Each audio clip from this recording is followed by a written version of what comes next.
राजा परीक्षित ने कहा, प्रभु यही तो बात है ना, ये मन बड़ा चंचल है, इस मन को मैं कैसे समझाऊं? जितना समझाता हूं उतना ही ये बिगड़ जाता है कि ये मन बड़ा चंचल है, कैसे से समझाऊं? जितना इसे समझाऊं उतना ही मचल जाए।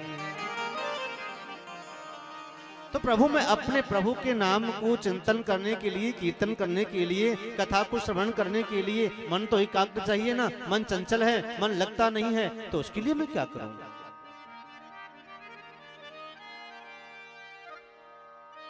आदरणीय सुखदेव ने कहा, कर से कर्म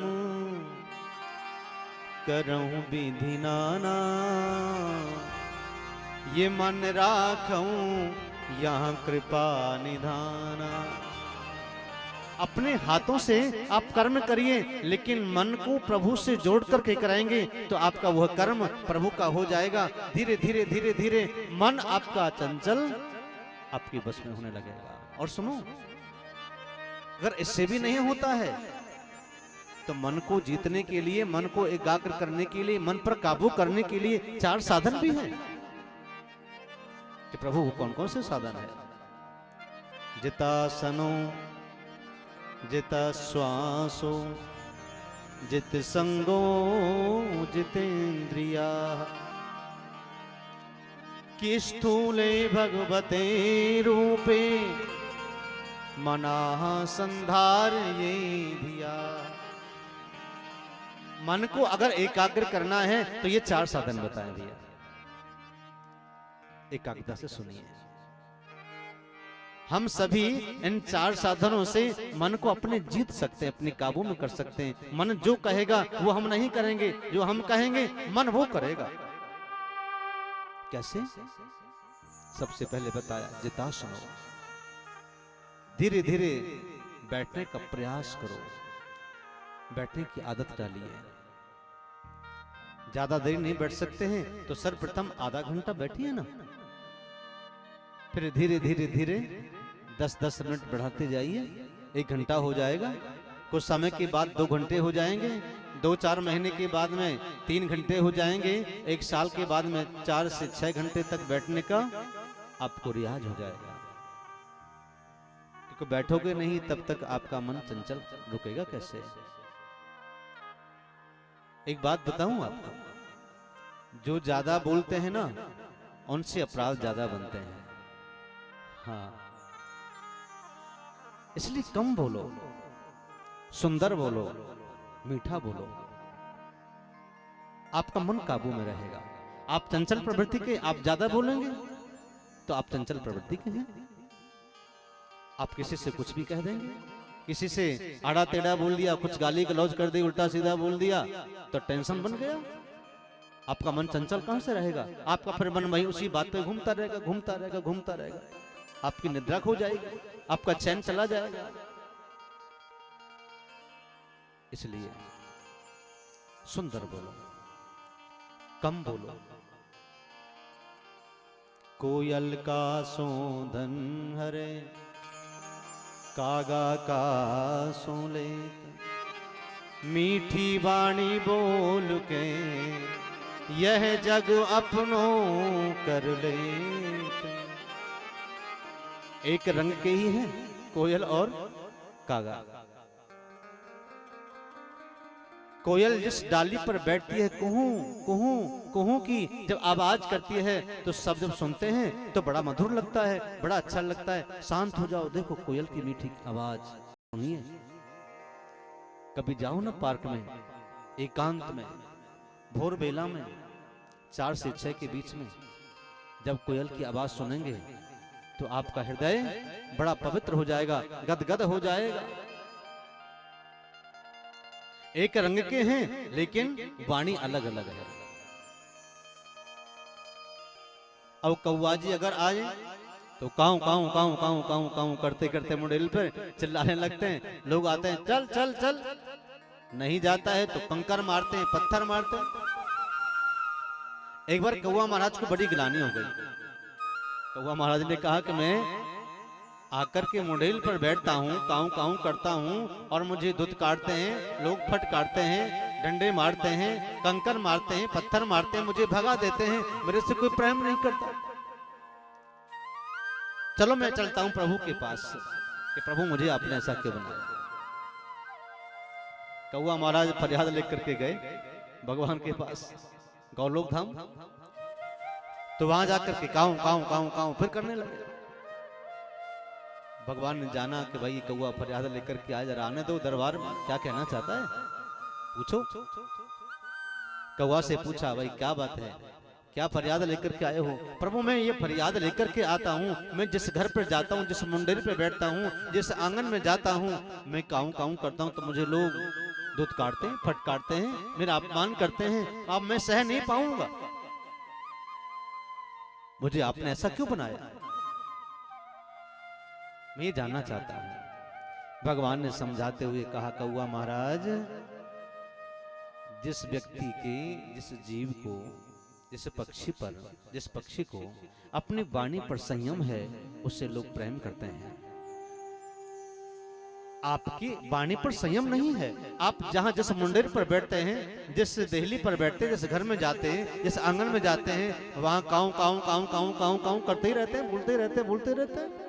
तो ज्यादा बोलने वाले से कोई प्रेम थोड़ी करेगा, उसको तो लोग कहे पागल है, बोलता रहता है, जब देखो बोलता रहता है। कब तक सुनेंगे। मान लो आपका कोई मित्र हो, कोई सगा संबंधी हो, आपके पास बैठ जाए, आपके कान खाता ही रहे, बोलता ही रहे, बोलता रहे, तो आप 2 दिन में, 4 दिन में, 10 दिन में, महीने में यही कहेंगे, यार देख मैं कुछ बोलता ही नहीं हूं, ये बोलता ही रहता है।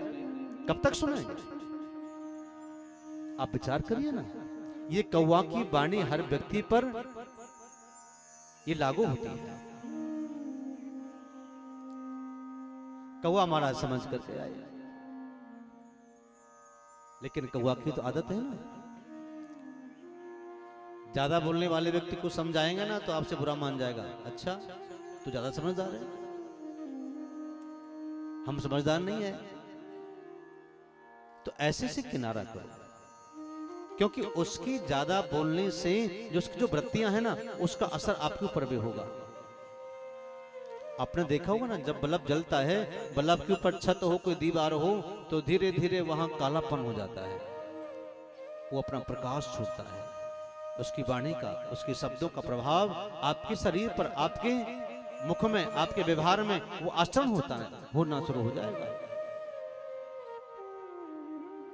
प्रेम से कहो श्री राधे। तो सबसे पहला आसन बताया जितासनो, आसन को जीतिए। दूसरा बताया जितश्वासो, अपने श्वासों पर विजय करें प्राणायाम के द्वारा। प्राणायाम के 3 पूरक हैं, कुंभक, पूरक और रेचक। नासिका के द्वारा सांस को खींचना, फिर रोकना, उसे कहते हैं कुंभक, और फिर सांस को छोड़ना।